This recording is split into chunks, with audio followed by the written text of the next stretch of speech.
सबसे minimum marks 296 था और सबसे मैक्सिमम मार्क्स 715। मुझे एग्जैक्टली याद हो गया था कि किस तरफ कौन सी लाइन लिखी हुई है, आर्थ्रोपोडा किधर लिखा हुआ है, कोई पोरफेरा का कोई एग्जाम्पल है तो वो कहाँ पे लिखा हुआ है, मुझे एग्जैक्ट लाइन याद हो गई। हाय गाइस, स्वागत है आपका हमारे न्यू वीडियो में। आज हमारे साथ हैं रोहित कुमार, जो कि सेकेंड ईयर MBBS स्टूडेंट है एट एम्स कल्याणी। इनसे आज जानेंगे इनके जर्नी के बारे में और कुछ इंपॉर्टेंट टिप्स जो आपके आने वाले नीड्स में बहुत हेल्पफुल हो सकते हैं। हाय रोहित। हेलो। कैसा चल रहा है आपका कॉलेज लाइफ? कॉलेज लाइफ तो बहुत अच्छा चल रहा है, काफ़ी इंजॉयबल। कौन सा अटेम्प्ट है ये आपका? ये मेरा सेकंड अटेम्प्ट था। ओके, फर्स्ट अटेम्प्ट में कितने रैंक आए थे? फर्स्ट टाइम में मेरे अराउंड 15,000 के रैंक आए थे। कॉलेज नहीं मिला आपको? कॉलेज मिल रहा था लेकिन मुझे एम्स चाहिए था। अच्छा। 5 most important learning from your drop year. 5 most important learning I must say revision. सबसे important multiple revision of NCERT book. Second is question practice, particularly physics में और फिजिकल केमिस्ट्री में क्वेश्चन प्रैक्टिस बहुत ही important है। Third is खुद पे confidence रखना, self confidence and not over confidence. Confidence रखना बहुत इंपॉर्टेंट है कि you can do it. Fourth learning is health को मैनेज करना, क्योंकि हेल्थ काफ़ी इंपॉर्टेंट हो जाता है। हेल्थ इश्यूज अगर होते हैं और आप घर से दूर हैं, सो बहुत इंपॉर्टेंट है वो आपकी स्टडी को रेगुलर रखने में। एंड फिफ्थ इज काफ़ी रिलेटेबल होता है कई लोगों के लिए, टॉक्सिक फ्रेंड्स से दूर रहना। सो टॉक्सिक फ्रेंड्स कुछ होते हैं जो कि आपको बोलेंगे कि NCERT को लास्ट में पढ़ लेना, अभी कुछ नहीं पढ़ना है, या फिर NCERT से क्वेश्चंस आते हैं लेकिन वो सारे मॉड्यूल में कवर्ड हैं, ऐसा कैहेंगे आपको। और मतलब आपको नहीं चाहते कि आप उनसे आगे निकलो। सो उन फ्रेंड्स से थोड़ा दूर रहना काफ़ी अच्छा रहता है, टॉक्सिक फ्रेंड्स से बच के रहना। ये 5 लर्निंग्स। ओके, हम पर्टिकुलर जानेंगे तीनों सब्जेक्ट में कैसे क्या इनका स्ट्रेटजी रहा था। अरे तो फिजिक्स में आपका क्या स्ट्रेटजी था पर्टिकुलर फिजिक्स में?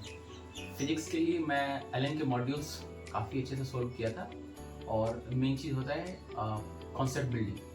सो अगर आप फिजिक्स सबसे पहले पढ़ रहे हो तो उसमें कॉन्सेप्ट बिल्डिंग कीजिए। सबसे इंपॉर्टेंट इज कॉन्सेप्ट बिल्डिंग। अगर कॉन्सेप्ट बिल्ड हो गया एक बार, सो क्वेश्चंस को आप बहुत अच्छे से टैकल कर सकते हो, और मल्टीपल क्वेश्चंस प्रैक्टिस किया जा सकता है। NCERT कर सकते हैं, एडिशनल चैप्टर्स करने की जरूरत नहीं है। एडिशनल जो क्वेश्चंस होते हैं लास्ट में NCERT को, वो करने की जरूरत नहीं होती है। और एलन के मॉड्यूल में सोल्व किया करता था, फर्स्ट और सेकंड थर्ड भी करता था। सो फिजिक्स के लिए तो मैं बोलना चाहूँगा सबसे इंपॉर्टेंट जो है, first is concept building and second is question practice. Okay, revision कैसे किया आपने? फिजिक्स के लिए रिवीजन क्वेश्चन प्रैक्टिस के थ्रू, और जो मैंने थोड़ा शॉर्ट नोट्स बना के रखा था फिजिक्स में, उसको रिवीजन करता था, जिसमें मेनली फार्मूलाज और की पॉइंट्स होते थे। अच्छा, क्वेश्चन बनते नहीं थे न्यूमेरिकल तो डिप्रेस नहीं होते थे?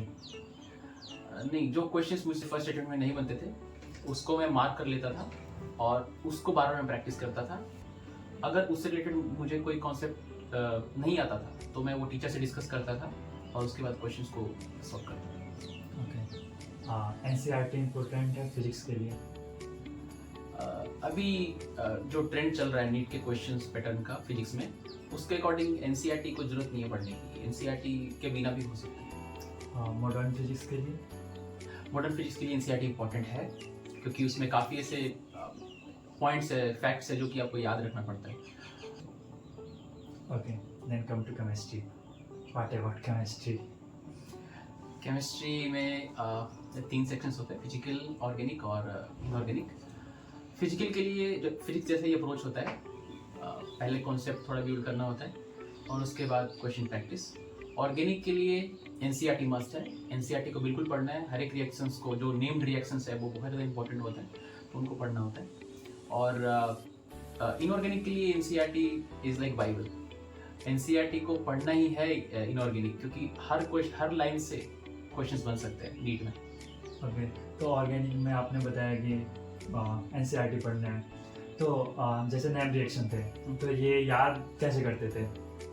जो नेम्ड रिएक्शंस के मैंने कर रखा था, वो कोटा के एक फेमस टीचर का नोट्स था, तो वो नोट्स काफ़ी अच्छे से डिज़ाइन था और उससे बहुत टाइम के लिए मुझे याद रहता था। नेम्ड रिएक्शन काफ़ी ईजी था। ओके, और फिजिकल में कोई NCERT बुक, मतलब कोई चैप्टर के लिए particular NCERT like surface chemistry और इलेक्ट्रोकेमिस्ट्री लाइक?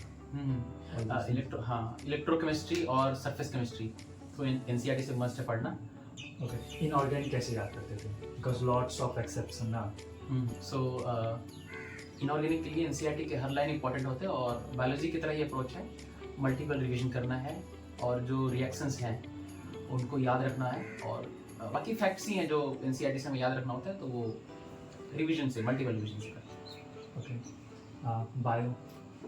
बायो कैसे किया? हैं. Bio NCERT I must say it's enough word for bio. Okay, Bio- कैसे किया था बायो? एनसीईआरटी लाइक जहन में कैसे उतारा एनसीईआरटी को? मैंने एनसीईआरटी के बायो को लगभग मैं 12 to 15 टाइम्स रिवीजन किया होगा. सो उससे काफ़ी याद रहता है और एक्चुअली बात ये था कि मैंने उसके पहले एलन के मॉड्यूल्स पढ़ रखे थे बायो के. सो उससे मुझे काफ़ी कुछ जो मतलब कॉन्सेप्चुअल हो जाते हैं, कभी कभी बायो भी कुछ चैप्टर्स कॉन्सेप्चुअल हो जाते हैं. सो वो काफ़ी हेल्प मिला मुझे याद करने में. एनिमल किंगडम कैसे किया? एनिमल किंगडम एनसीईआरटी का बहुत ज़्यादा बार रिवीजन किया था और उससे हुआ ये था कि मुझे एग्जैक्टली याद हो गया था कि किस तरफ कौन सी लाइन लिखी हुई है, आर्थ्रोपोडा किधर लिखा हुआ है, कोई पोरफायरा का कोई एग्जाम्पल है तो वो कहाँ पे लिखा हुआ है, मुझे एग्जैक्ट लाइन याद हो गया था. ये हुआ ऐसे था कि अगर कोई फाइलम का एग्जाम्पल्स है तो उसको मैंने स्टिकी नोट्स में लिख करके रूम में लगा लिया था और जब भी नज़र जाती थी दीवार पे तो मैं उसको रिवीजन करता था, याद करता था. एक फ्लो बन चुका था जिससे मुझे एग्जाम्पल्स बहुत इसलिए याद हो गए. Okay, come to common question. कितने आवर्स पढ़ते थे? मैं अराउंड 10 से 12 घंटे पढ़ता था. कितने मॉक टेस्ट दिया आपने?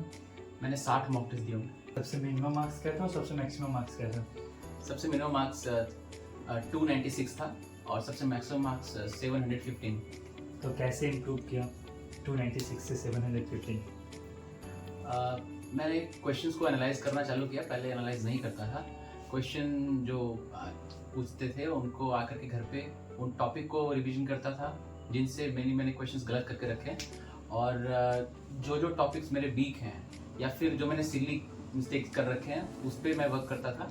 सो और एनसीईआरटी का मल्टीपल रिवीजन तो था ही. सो इन सभी